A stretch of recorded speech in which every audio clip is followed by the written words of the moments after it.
तो अभी हमने अंडरस्टैंड करा ट्रीटमेंट। जर्नल एंट्रीज क्या होती हैं? For issuing shares for consideration other than cash. अब ध्यान से देखना, उस पर एक आध क्वेश्चन करके देखते हैं।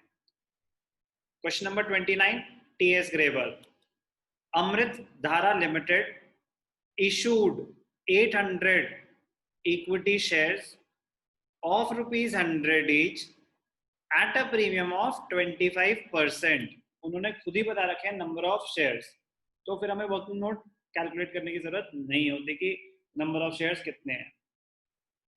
800 equity shares of rupees 100 each at a premium of 25% as fully paid up in consideration of purchase of plant and machinery of rupees 1 lakh.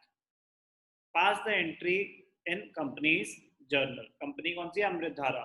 किससे मशीन खरीद रहे हैं ये कुछ भी मेंशन नहीं है, ये कुछ भी मेंशन नहीं है। तो दो पार्ट्स में होती है entry. Number 1, at the time of purchase of machinery. तो पहली एंट्री क्या हो जाएगी? आप प्रॉपरली लिखेंगे journal in the books of Amrit Dhara, in the books of Amrit Dhara Limited। Please यार आप प्रॉपर जर्नल का फॉर्मेट बनाएंगे, ध्यान रखेंगे, स्केल और पेंसिल से बनाएंगे, ठीक है ना। आप जर्नल का फॉर्मेट बनाएंगे, मैं आपको एंट्रीज बता रहा हूँ। पहली entry, plant and machinery account debited, plant and machinery, plant and machinery account debited to, किससे खरीदा उसका नाम मेंशन नहीं है, तो हमें क्या लिखना चाहिए? Vendor, to vendor. 1 लाख रुपए की मशीन है तो 1 लाख, ठीक है। अब अपनी वर्किंग के लिए आप कैलकुलेट कर सकते हो कि 1 लाख की मशीन है, अब 1 लाख रुपए मैंने वेंडर को देने हैं। दे क्या रहा हूँ? 800 शेयर्स, 800 इंटू 100 तो 80,000 फेस वैल्यू हो गई, और 25% premium, 25% of the face value. तो आपके लिए क्या प्रीमियम कितना है? ध्यान से देखना। सेकेंड एंट्री,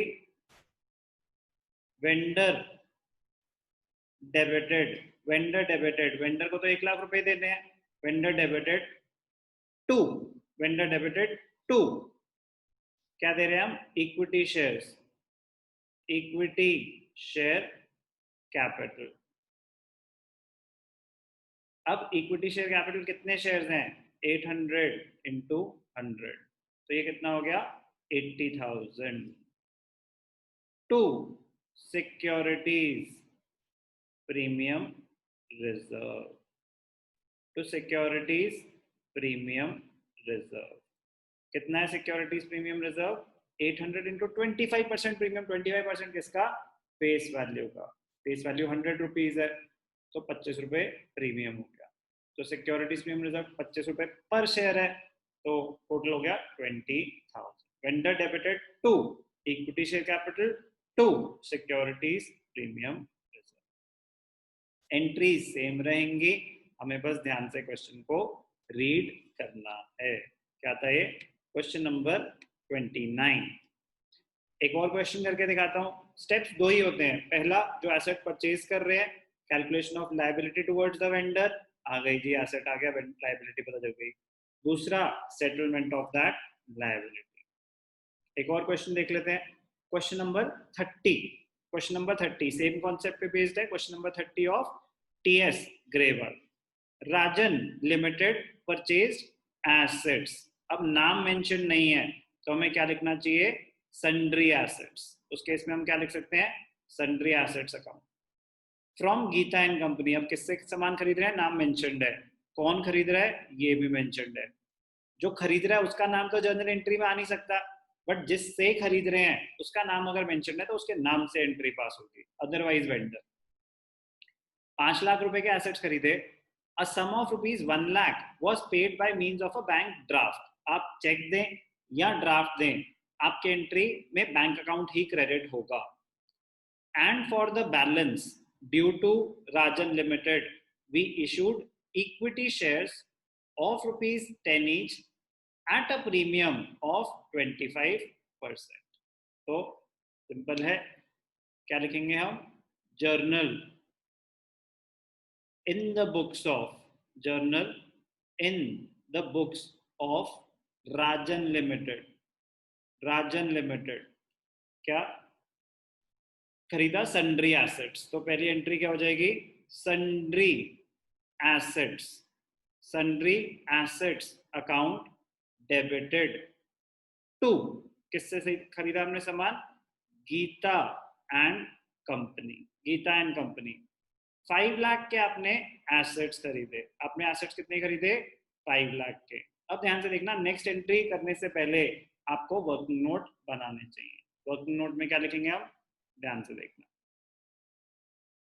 वर्किंग नोट में आएगा calculation of number of shares, calculation of number of shares to be issued.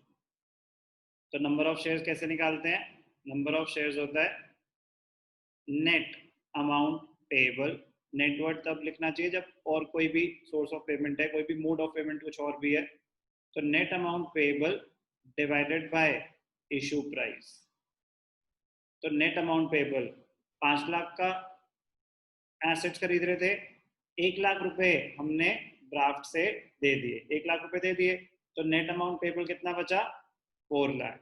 तो 5 lakh minus 1 lakh divided by issue price. Issue price होता है फेस वैल्यू प्लस प्रीमियम। 10 रुपए का शेयर है, प्रीमियम है 25%, तो 10 प्लस 2.50। तो कैसे निकालेंगे? 4 लाख डिवाइडेड बाय 12.50। तो निकाल देते हैं number of shares, 4 lakh divided by 12.5। Decimal हटाने के लिए 10 से मल्टीप्लाई कर देंगे। 25 इंटू 5, 25 इंटू 1, 150, 6, 0, 0, 0, 5, 2। तो 16 into 2, 32,000 shares, 32,000 shares. Number of shares कितने आए? 32,000। ये बहुत ही इंपॉर्टेंट वर्किंग नोट है। अब जर्नल एंट्री में कैसे दिखाएंगे? नंबर ऑफ शेयर्स कैसे निकाले? इसमें किसी को कोई भी डाउट?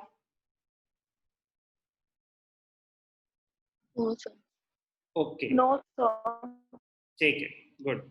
अब इसको हम जर्नल में कैसे दिखाएंगे? ध्यान से देखना, कंपनी कौन सी है? Geeta and company.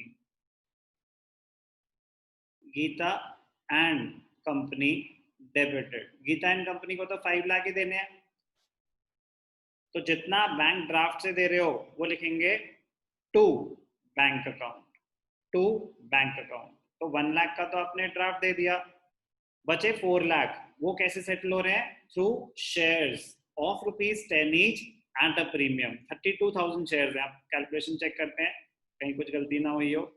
Equity shares mentioned है या नहीं? इक्विटी शेयर्स मेंशन्ड है, ध्यान रखना है। तो आ जाएगा 2 equity share capital, 2 securities premium reserve, 2 securities premium reserve. Share capital में हमेशा फेस वैल्यू, फेस वैल्यू कितनी? शेयर्स कितने हैं? 32,000 ऑफ ₹10 ईच। तो क्या आ जाएगा यहाँ पे? 3,20,000। और प्रीमियम, सिक्योरिटीज प्रीमियम रिजर्व पूरा नाम। कितने शेयर्स हैं? 32,000 शेयर्स। और प्रीमियम कितना है? 2.50। 32,000 इंटू 2.50, 32, 64, 16, वेरी गुड, 80,000 रुपीज आ रहा है।